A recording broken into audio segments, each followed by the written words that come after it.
قال الصحفي المصري بأن قميص نهضة بركان فيه خريطة سياسية، والعالم كله يعرف بأن الصحراء الغربية منطقة متنازع عليها. وأردف في السياق الصحفي المصري بأن الكاف يعترف بالتصميمات وليس بالخريطة السياسية.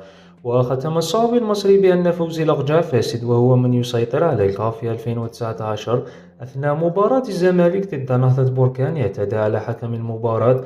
إلى يومنا هذا لم يعاقب.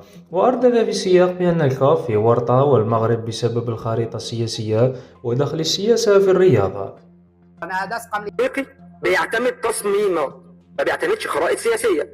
العالم كله عارف دلوقتي ان الصحراء الغربيه منطقه متنازع عليها ما بين البوليساريو اللي بتدعمها الجزائر، وموريتانيا كده ليها دور في المساله، والمغرب.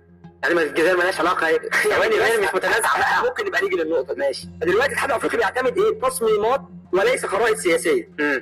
دلوقتي الخريطه السياسيه دي رمز سياسي على التيشيرت، فانت مدخل لي السياسه في قلب، مش في قلب الرياضه، ده في قلب الملعب في التيشيرت بتاعك. ده حاجه.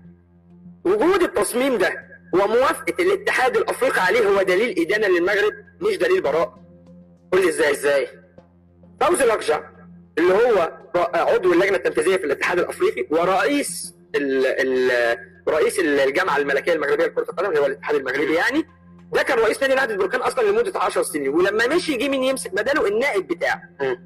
الراجل ده معروف نفوذه في الاتحاد الافريقي لدرجه انه في 2019 في نهائي الكونفدراليه ما بين نهضه بركان ونادي الزمالك، فاز الزمالك بضربات الجزاء، راح اعتدى على الحكم بابلاك تسيما وما خدش ايقاف يوم.